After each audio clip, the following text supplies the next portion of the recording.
Os Paroleiros, todas as terças, quintas e sábados, uma nova roda de conversa bíblica e simples. Vambora, que hoje é dia de parola. Muito bom, pessoal, vambora, que hoje é dia de parola, quinta-feira, segundo bloco desta super parola, a primeira sobre o tema Batalha Espiritual.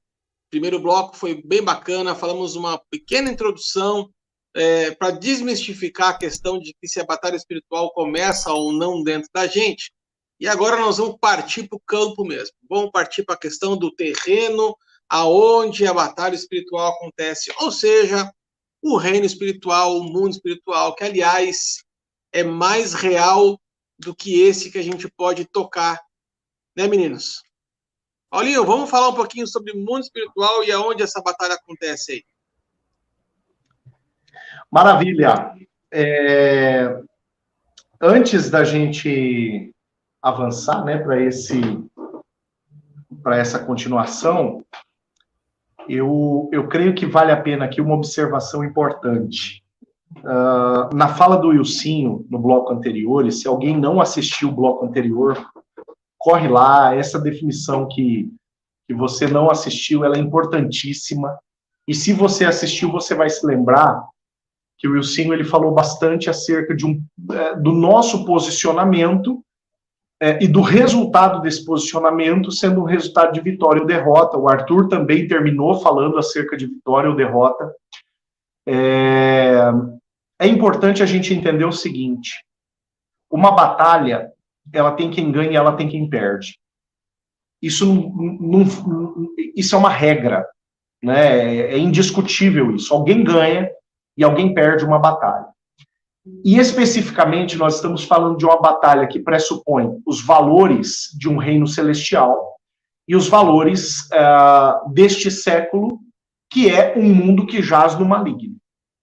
Então, definitivamente, nós estamos falando de valores do céu e nós estamos falando de valores do maligno, né? Então, é uma batalha de valores, é uma batalha de princípios, é uma batalha que pressupõe aquilo que nos influencia, e aquilo que nos influencia o nosso destino, influencia a nossa eternidade. É importante a gente ter esse ponto de partida. Isso tanto é real, que se a gente olhar o final das 7 cartas do Apocalipse, as 7 cartas ao Apocalipse, ela faz uma alusão interessante no seu encerramento, cada uma delas.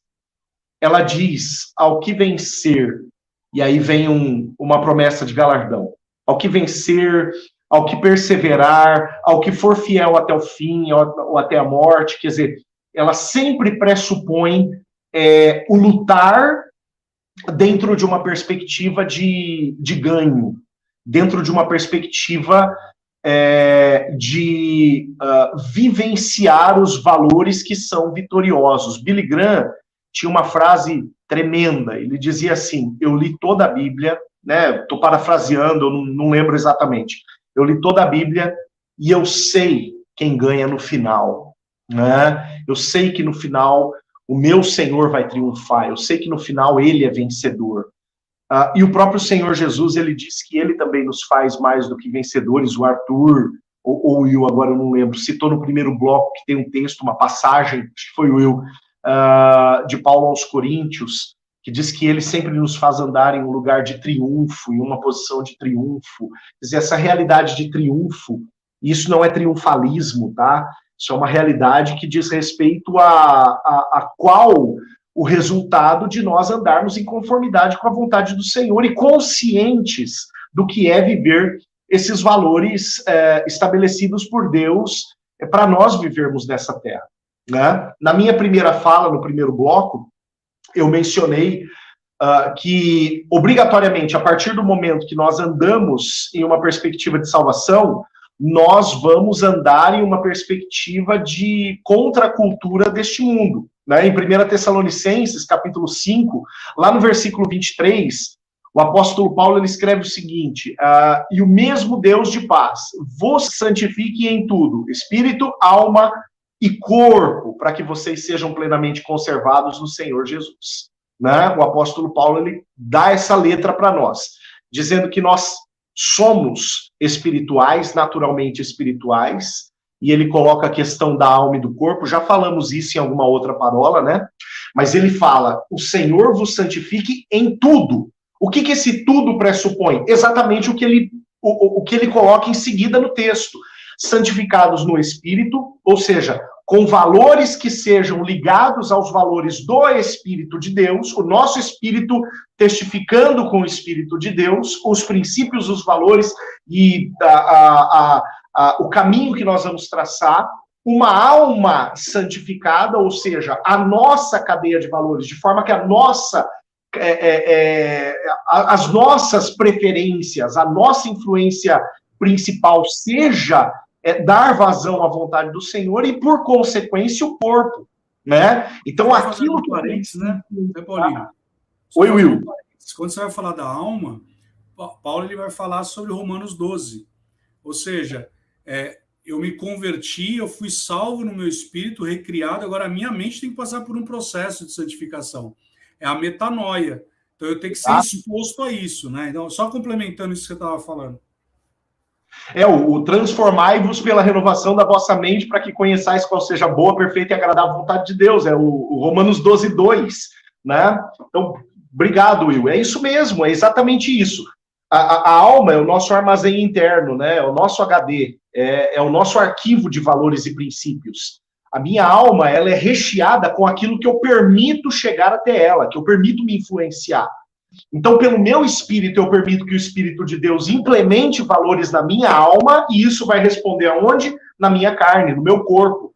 Aí, no meu corpo, eu tenho condições de brigar contra ou de vencer as influências que este mundo quer lançar sobre o meu corpo. Né? A gente falou disso.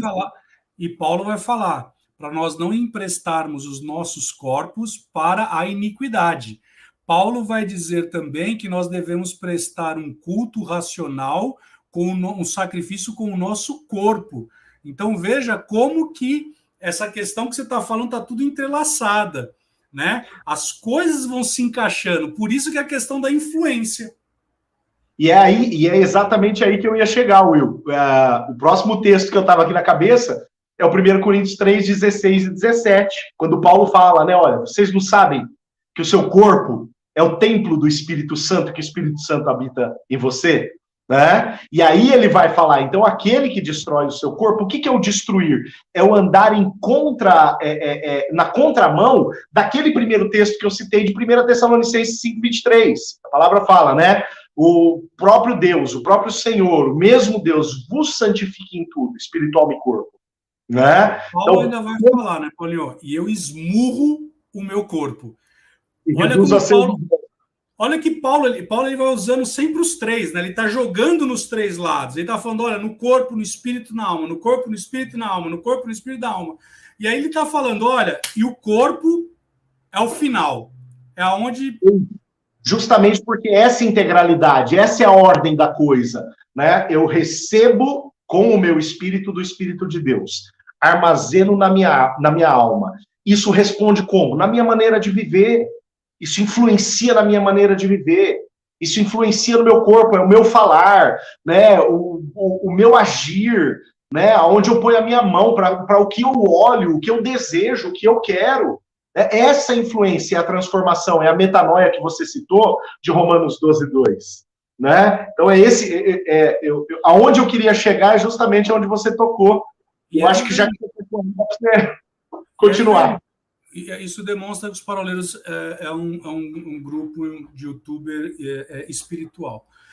E aí vem um ponto interessante de você estar falando, que é a questão do que o Arthur ele é apaixonado por essa autora, que é o campo de batalha na mente, né?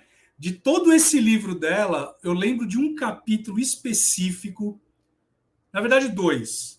Um capítulo que fala aqui sobre o deserto da mente e o segundo, que nós devemos pensar o que nós estamos pensando, né? Eu prefiro crer, Paulinho, que Eva, quando ela estava no Éden, ela não falou literalmente com a cobra. Da mesma forma como eu imagino que Satanás ele não apareceu, isso é uma conjectura minha. Satanás não apareceu corporealmente para Jesus no deserto. Para mim era uma influência, como hoje você está lá, é literalmente o diabinho e o anjinho do lado aqui, falando, vai lá, gasta teu salário, pega o cartão de crédito do teu marido, torra mesmo, sabe? Esposa, se você está nos ouvindo, seja temente ao Senhor. Então, o que eu quero dizer com isso? Muitas vezes nós somos sugestionados em nossos pensamentos, né? No direito penal especificamente, nós temos um negócio chamado intercrimes, né? Que é o caminho do crime. Tiago vai mostrar isso de uma forma sobre o pecado. E ele vai falar, olha, primeiro vem a consciência, depois aquilo vai gerar no teu coração, até aí você não pecou. Então veja que quando Deus ele fala para Caim, ei, o pecado está à tua porta, convém você dominá-lo, e nós estamos na nova aliança, e na nova aliança nós temos o Espírito Santo que nos empodera a viver uma vida de santificação, ele vai fazer com que eu e você passemos a refletir. E veja, eu não estou querendo trazer algo para a arena da alma. Mark Hanks, no seu livro Espírito da Fé, ele fala algo muito interessante. Ele fala assim, Satanás sempre vai querer levar você para a arena do emocional, dos sentimentos, das emoções, vai te querer levar para a arena da alma. Só que ali, se nós estivermos na arena da alma, nós iremos sempre perder. Agora, onde que nós vamos vencer a batalha? Nós vamos vencer a batalha quando nós sairmos da arena da alma e levarmos a arena do espírito. Por quê? No espírito é que as coisas acontecem. E aí, eu quero citar aquele texto, Paulinho, que está lá em Judas. Para que você tenha uma ideia, você que está nos ouvindo, Judas capítulo, só tem um capítulo, está aqui no versículo 9. Contudo, o arcanjo Miguel, quando contendia com o diabo e disputava a respeito do corpo de Moisés, não se atreveu a proferir juízo infamatório contra ele. Pelo contrário, disse, o Senhor te repreenda. Veja, aqui houve uma briga por conta do corpo de Moisés. Aí você que está nos ouvindo, está nos assistindo. Se o arcanjo Miguel ele brigou por conta do corpo de Moisés, você imagina quando Deus ele fala lá em Hebreus que os anjos eles foram constituídos para servir aqueles que serão salvos, é o ministério dos anjos aí. Quando a palavra do Senhor vai dizer que os anjos do Senhor estão acampados ao nosso redor, isso quer me dizer, isso me fala que aquele que habita a sombra do poderoso, do Altíssimo, isso me faz entender que existe uma proteção vinda do alto e os anjos do Senhor estão aqui para nos servir. Agora, quando nós vamos ler a respeito de Efésios, e aí eu creio que nós vamos falar disso em algum bloco, em alguma parola nossa aqui, lá ele vai falar a respeito de que existe sim uma hierarquia, existe sim anjos que estão a batalhar em nosso favor, porque a palavra do Senhor assim diz, mas nós não podemos nos esquecer que Satanás, ele arrastou 1/3 dos anjos do céu. Glória a Deus, porque nós temos 2/3. Amém? E além de nós termos 2/3, nós temos ainda Deus ao nosso redor. E se Deus está conosco, né, quem será contra nós? Então veja que quando nós vamos entender, e talvez aqui fica uma dica da gente gravar até uma parola num futuro próximo sobre o ministério dos anjos, da gente entender aqui a respeito de algo de que nós não estamos sós. Isso aqui não é uma coisa de ufologia. Nós não estamos falando que nós estamos nesse ar aqui, não é isso. Amém? Mas o que eu quero dizer é o seguinte, existe uma esfera e um ambiente espiritual. E louvado seja o nome do Senhor, porque a palavra do Senhor nos diz que os anjos foram constituídos para servir os santos. Amém? Amém. quando há uns anos atrás eu brincava com a Priscila, sempre que a gente falava a respeito de batalha espiritual, a gente até ia para um extremo, né? E eu vivia conversando com ela assim, e vira e mexe eu fazia assim. Ela, o que aconteceu? Não, acabou de passar um pé de um anjo aqui num rabo de arraia, uma batalha constante aqui, e eu sempre brinquei com ela a respeito disso, porque a gente acaba entrando numa vibe assim, bem às vezes extremista, né? E acho que no terceiro bloco a gente vai falar mais detalhadamente sobre isso, de achar que existe batalha em todas as coisas, né? Ou tentar espiritualizar todo e qualquer tipo de problema que se levante na nossa direção. Se eu parar para entender que toda confusão, ou todo problema que se levanta no trabalho do Ilcinho contra ele for algo espiritual, o Ilcinho não consegue trabalhar mais. A mesma coisa acontece comigo, a mesma coisa acontece com o Paulinho.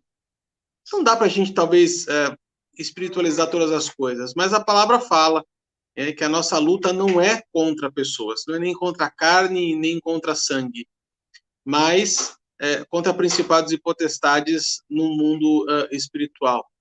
A gente precisa, e aí nas palavras para frente, a gente vai falar um pouquinho mais a respeito das armas que a gente tem nessa batalha, mas para mim é muito claro assim, que existe realmente uma briga de influência acontecendo ao nosso redor o tempo inteiro, né? E se tem alguém, como o Wilson falou, né? Se tem alguém que é bom de influência, é o tal do pé peludo, pé rachado, que o Paulinho tanto falava, gostava de chamar de pé rachado, faz tempo que ele não fala mais essa expressão. Tô com saudade disso, Paulinho. Pé peludo, pé rachado, falava. Preta, pé peludo, cabeça rachada, né? Eu lembro de você falando disso, cara, quando eu era seminarista, ainda era um barato. Me divertia muito quando você falava assim. Mas se tem alguém que tem uma capacidade de influência, é o próprio Satanás, né? A palavra fala que ele fica o tempo inteiro ao nosso derredor, rugindo como um leão, né? Não, tentando nos convencer que ele é um leão. Não, mas é lógico disso, mas olha, isso que você falou é muito sábio, porque em 2 Coríntios 11:14 diz que não é à toa que ele se faz de anjo de luz. Para você ter uma ideia, olha como ele é ardiloso, né? O próprio apóstolo Paulo vai falar assim, que nós não podemos ignorar os ardis de Satanás. Nós não podemos ignorar, né? Nesse mesmo contexto, onde ele fala que nós não devemos ignorar os ardis de Satanás, se você lembrar bem, e o Paulinho vai se recordar, nós temos até seitas, doutrinas, que foram dadas por anjos. Só não vamos citar aqui, né? Sim, verdade. Foram dadas por anjos. Então veja como que isso é tão sério que a gente precisa, e de novo, nós já falamos isso na parola sobre o anticristo, e nós falamos hoje no primeiro bloco, que é o seguinte, nós temos que ter o espírito discernidor, né? Como tem um coordenador doutrinário na igreja que eu congrego, que ele fala o seguinte, eu já falei isso algumas vezes aqui, o problema não é a pessoa que está 50% na doutrina e 50% fora, porque ali você discerne. O problema é aquele que está 90% na doutrina e 10% fora, porque os 10% é bem sutil, e Satanás, ele age de forma sutil. Por isso que eu e você não podemos ignorar os ardis de Satanás. Precisamos buscar ter o espírito discernidor, sabe? Questionar mesmo. Lógico, nós não vamos chegar e falar assim, ei, Arthur, o que é isso que você está falando aí? Mas, sabe, é buscar no teu espírito, buscando falar assim, Deus, eu preciso discernir isso que está acontecendo, porque, afinal de contas, em Eclesiastes diz que o Senhor ele nos deu o espírito de discernir o tempo e o modo das coisas. E da mesma forma, ele nos fez discernir que dentro do nosso coração habita a eternidade. Sim. Eu quero encerrar esse bloco com a questão de discernimento. Paulinho, você quer falar alguma coisa? Eu te interrompi, perdão. Não, eu vi que você estava procurando um texto, eu ia tocar num ponto aqui que você achava. Ah, bom, pensei que você ia ajudar ele a achar o texto aí.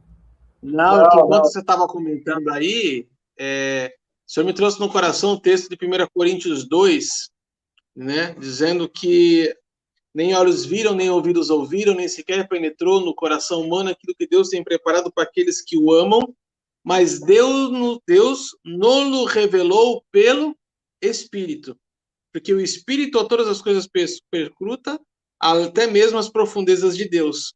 Porque qual dos homens sabe as coisas do homem, senão o seu próprio Espírito que nele está? Assim também as coisas de Deus, ninguém as conhece, senão o Espírito de Deus. Então ele vai falar aqui que o homem natural não aceita as coisas do Espírito de Deus, porque são loucura, nem pode entendê-las, porque elas se discernem espiritualmente. Você estava comentando, a nossa busca ela deve ser a respeito, volto na questão do bloco 1, né? Desenvolver os nossos músculos espirituais para a batalha, porque as coisas de Deus, elas se discernem espiritualmente. Paulinho? Deixa para o próximo bloco. Fechou. Então vamos chegar ao final aqui deste segundo bloco da primeira parola sobre batalha espiritual, tema novo que nós estamos começando. Aliás, começamos na terça-feira, estamos começando nessa semana aqui. No sábado, estaremos de volta com o terceiro e último bloco dessa parola para a gente fechar esse assunto da primeira parola, que é conheça o campo de batalha. Esperamos você no próximo sábado. Um abraço. Tchau, tchau.